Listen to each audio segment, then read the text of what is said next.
Yes सरकार, नमस्कार। माहौल जबरदस्त शानदार, आई होप जिंदगी मस्त चल रही है। एंड सर रिवीजन आपके एंड पे हो रहा है फटाफट फटाफट फटाफट। आइए सर चैप्टर नंबर 17 की तरफ बढ़ते हैं। माहौल के साथ अपना पूरा दम लगा दो सर, पूरी एनर्जी लगा दो, भगवान आपका साथ देगा डेफिनेटली। एंड सर आइए रिवीजन शुरू करते हैं। Chapter number 17 accounts and records. Sir सबसे पहली बात सेक्शन 35 अकाउंट्स एंड रिकॉर्ड्स बोलता है क्या, who is required to maintain and at which place. Sir every registered person is required to maintain the books of accounts. Sir second thing, at which place every, sir उसने जो अपना principal place of business declare किया होगा वहां पे, plus अगर multiple places of business है जो एडिशनल प्लेस ऑफ बिजनेस उसने डिक्लेयर किए हुए, तो respective additional place of business के books of accounts and records respective additional place of business पे मेंटेन करने पड़ेंगे आपको। एंड सर अगर मान लो आपकी books of accounts and records sir किसी और प्लेस पे मिले तो ये माने जाएंगे it belongs to you only sir, unless otherwise proved. और ध्यान देना बेटा, अगर आपके बुक्स ऑफ अकाउंट्स और रिकॉर्ड्स वगैरह किसी और प्लेस पे आप मेंटेन करते हो तो उसको भी आपका प्लेस ऑफ बिजनेस माना जाता है इस पर definition of place of business.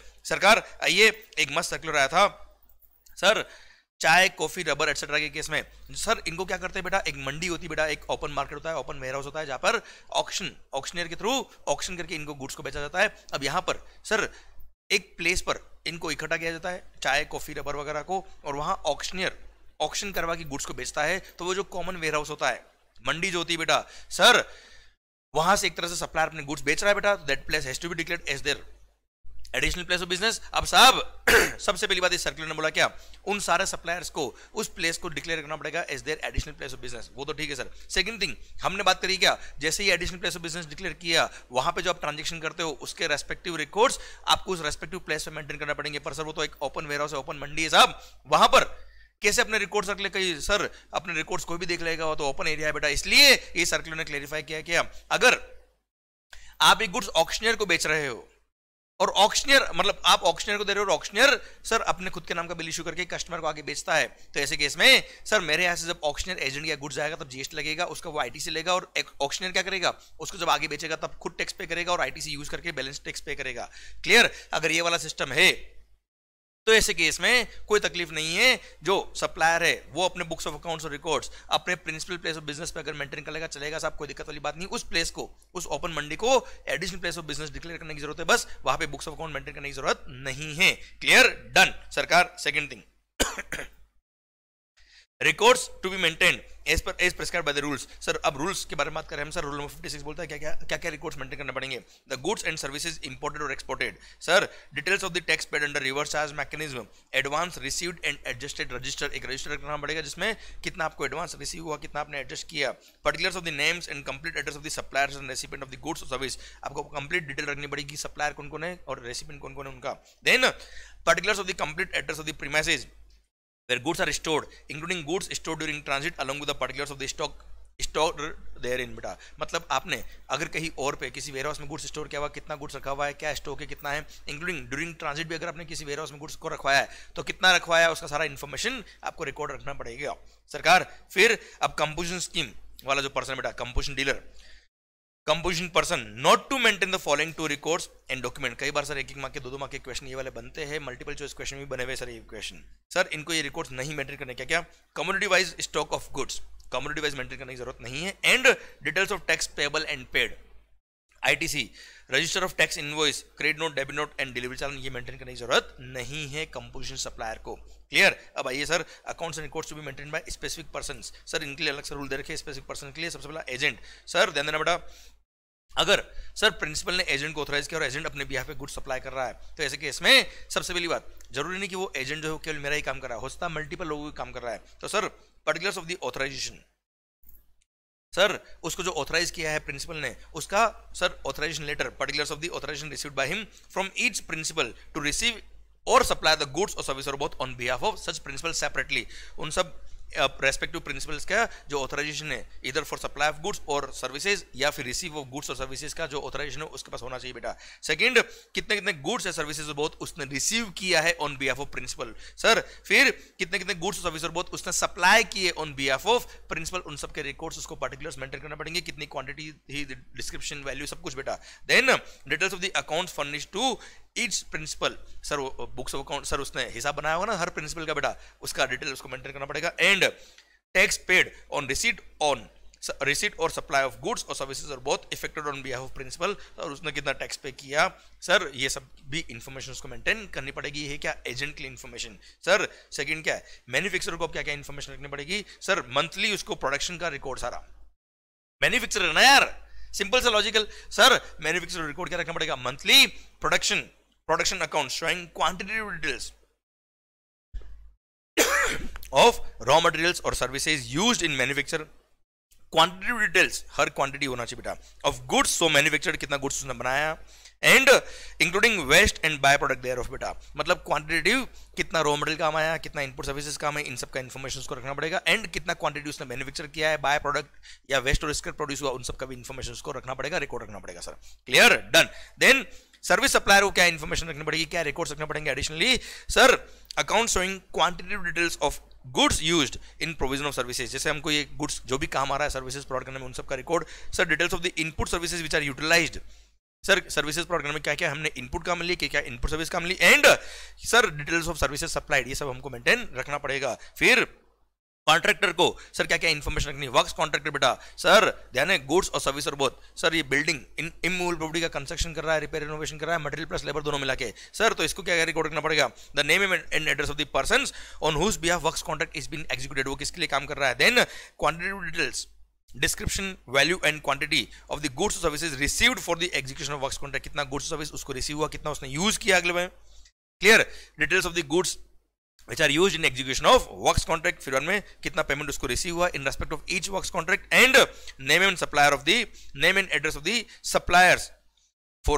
whom he received the goods or service or both. Clear sir, किन किन से उसने goods or service or both receive करी, किन के लिए उसने काम किया, किससे परचेज किया, ये सारी इन्फॉर्मेशन उसको मेंटेन रखनी पड़ेगी। अब custodian, clearing and forwarding agent को क्या क्या इन्फॉर्मेशन रखनी sir, he will maintain true and correct records in respect of goods handled by him.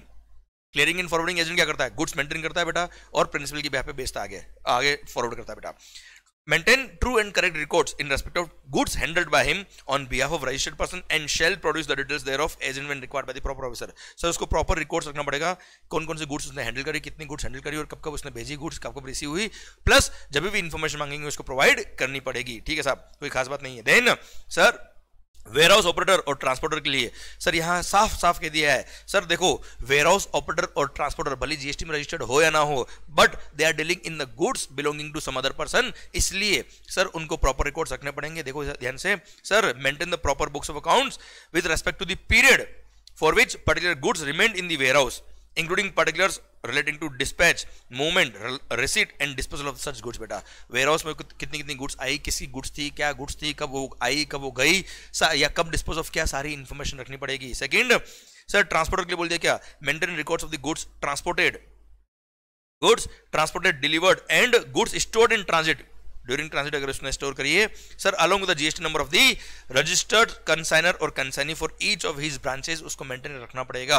हर उसका जो जितने भी लोगों के लिए कंसाइनर कंसाइनी के लिए उसने गुड्स का ट्रांसपोर्टेशन किया है, स्टोर किया है सर, डिलीवर किया है, इन सब का इन्फॉर्मेशन को रखना पड़ेगा। And enrolment if not already registered in GST में रजिस्टर्ड तो ठीक है, नहीं है तो एक यूनिक एनरोलमेंट नंबर लेंगे बेटा। If such persons are not already registered in GST they shall obtain a unique enrolment number by applying electronically on the GST common portal. बेटा हाँ है ना भाई, यूनिक नंबर के लिए अप्लाई करेंगे। और हाँ आगे ईवी बिल वाले रूल में के एंड में चैप्टर में के एंड में मैंने एक बात और कही हुई है, अगर ट्रांसपोर्टर जीएसटी में रजिस्टर्ड है, मल्टीपल ब्रांचेस उसकी है, मल्टीपल स्टेट्स में वो रजिस्टर्ड है, मल्टीपल जीएसटी नंबर उसके पास है, तो वो चाहे तो सिंगल यूनिक नंबर ले सकता है एनरोलमेंट करा के, और जब भी ईवी बिल इशू होगा उसमें फिर वो single enrolment unique enrolment number जो होगा वही यूज करेगा फॉर फर्दर कम्युनिकेशन। बेटा क्लियर, ठीक सर। अब कितने टाइम तक रिकॉर्ड्स मेंटेन करना है और किस मैनर में रिकॉर्ड्स मेंटेन करना है उसके बारे में सर ये कहा हुआ है, मैनर ऑफ मेंटेनेंस। सर बोला क्या, आप इलेक्ट्रॉनिक फॉर्म भी रिकॉर्ड्स रख सकते हो, जरूरी नहीं फिजिकल फॉर्म में रखो, but that should be authenticated by the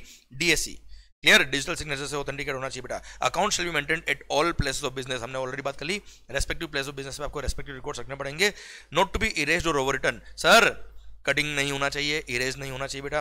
then books और volume shall be serially numbered, sir मान लो मल्टीपल बिल बुक है चलेगा बेटा, पर that should be serially numbered, इस तरह की मल्टीपल बुक्स ऑफ अकाउंट से चलेगा पर that should be serially numbered. Then adequate backup shall be taken for electronic records, sir electronic record है, ऑफिसर चेक करना है, आप बोलते हो क्या रिकॉर्ड तो उड़ गए आपको एडिक्वेट बैकअप रखना पड़ेगा। Then audit trial shall be produced when proper officers demand, मतलब आपने अगर रिकॉर्ड्स में कुछ इलेक्ट्रॉनिक रिकॉर्ड में कुछ चेंज किया तो ऑडिट ट्रायल आपके पास होना चाहिए बेटा, क्या क्या चेंज किया, कैसे चेंज किया, कब चेंज किया। देन कितना टाइम तक रिकॉर्ड मेंटेन करना है बेटा, सर 72 मंथ मतलब 6 साल। सर कब से, अकाउंट्स ध्यान है बेटा, सर कब से, सर जो रेस्पेक्टिव फाइनेंशियल ईयर है उसका एनुअल रिटर्न फाइल करने की due date, annual return file करने की ड्यू डेट, जिस ईयर से रिलेटेड वो रिकॉर्ड है उसका एनुअल रिटर्न फाइल करने की ड्यू डेट वहां से 6 ईयर तक मतलब 72 मंथ तक आपको रिकॉर्ड्स मेंटेन करने की जरूरत है। क्लियर। पर अगर कोई मैटर अपील में चल रहा है या किसी और प्रोसीडिंग में चल रहा है तो उसके लिए रिकॉर्ड्स कब तक रखना बेटा, 72 मंथ। पर कब से, 72 month from the due date of filing annual return relating to respective record. Sir जिस ईयर से रिलेटेड वो रिकॉर्ड था वो ईयर का एनुअल रिटर्न फाइल करने की ड्यू डेट क्या बेटा, वहां से 72 मंथ तक रिकॉर्ड रखना। या फिर अगर मान लो वो अपील डिस्पोज ऑफ नहीं हुई, अपील चल रही है, वो एडजुडिकेशन प्रोसीजर चल रहा है, प्रोसीडिंग चल रही है, तो जब प्रोसीडिंग ड्रॉप होगी, खत्म हो जाएगी, सर वहां से 1 year whichever is later, मतलब सर 72 मंथ्स मतलब 6 साल, या फिर जब वो अपील खत्म हुई है, डिस्पोज ऑफ हुई है, मैटर क्लोज हो गया है, वहां से 1 year whichever is later तक आपको रिकॉर्ड्स मेंटेन करने पड़ेंगे। आइए सरकार, ऑडिट ऑफ अकाउंट्स, सर यहाँ पे केवल रेफरेंस दे रखा है कि पहले जीएसटी में ऑडिट कराना पड़ता था फ्रॉम द कॉस्ट अकाउंटेंट और चार्टर्ड अकाउंटेंट जिसका भी टर्नओवर 5 करोड़ क्रॉस होता था बेटा, पर ये सेक्शन को डिलीट कर दिया गया है। एंड सर बोल दिया क्या, अभी कोई सीए कॉस्ट अकाउंटेंट को ऑडिट करने की जरूरत नहीं है बुक्स ऑफ अकाउंट्स की। एंड सर हाँ, वो स्पेशल ऑडिट की बात नहीं कर रहा हूं, वो तो कमिश्नर अपॉइंट करता है, वो वैल्यूएशन या आईटीसी में दिक्कत है, वहां पे तो कॉस्ट अकाउंटेंट या सीए के ऑडिट करेगा, वो तो कमिश्नर बेस रहा, डिपार्टमेंट ऑडिट करवा रहा बेटा, वो अलग बात है। यहाँ पे आरसीसी को जीएसटी ऑडिट कराने की जरूरत नहीं है। पर यस, जिनका भी एग्रीगेटर और 5 करोड़ क्रॉस होता है उनको एक self certified reconciliation statement submit करना पड़ेगा along with the annual return. Sir done. आइए लास्ट पॉइंट क्या है, failure to maintain the records in accounts. Sir अगर किसी पर्टिकुलर ट्रांजैक्शन के रिकॉर्ड्स नहीं तो मान लेंगे आपने वो टैक्स में सप्लाई किया है और उस पर जो टैक्स बनता है वो आपसे रिकवरी किया जाएगा, सेक्शन 73-74 फॉलो किया जाएगा। पढ़ो, whether registered person fails to account for the goods और सर्विस और both in accordance with the provisions of section number 35 subsection 1, proper records नहीं है और आपके पास कोई जवाब नहीं है, तो सर ऐसे केस में the proper officer shall determine the amount of tax payable on such goods और सर्विस और both that are not accounted for, जिसके लिए आपके पास कोई जवाब नहीं है, उन गुड्स और सर्विस और बोथ को मान लिया जाएगा आपने सप्लाई कर दिया है, as if such goods or service or both had been supplied by the such person and provisions of section number 73 and 74 shall apply। इसी के साथ भारत माता की जय। एंड सर क्या लिखा है, चैलेंजेस तो आएंगे रोज आते होंगे डेफिनेटली आपके सामने, challenges ahead, Who cares? I am a CA aspirant and yes, आप कर दिखाएंगे, हमें पूरा भरोसा है। कर हर मैदान फतेह, और फतेह करने का वक्त आ गया है। जितनी मेहनत करोगे उतनी धमाकेदार आपकी सक्सेस होगी। ऑल द बेस्ट गाइस, लगा दो अपना पूरा दम माहौल के साथ। Sir all the best, love you lot and we are with you for your success. माहौल जबरदस्त, शानदार, बाय बाय।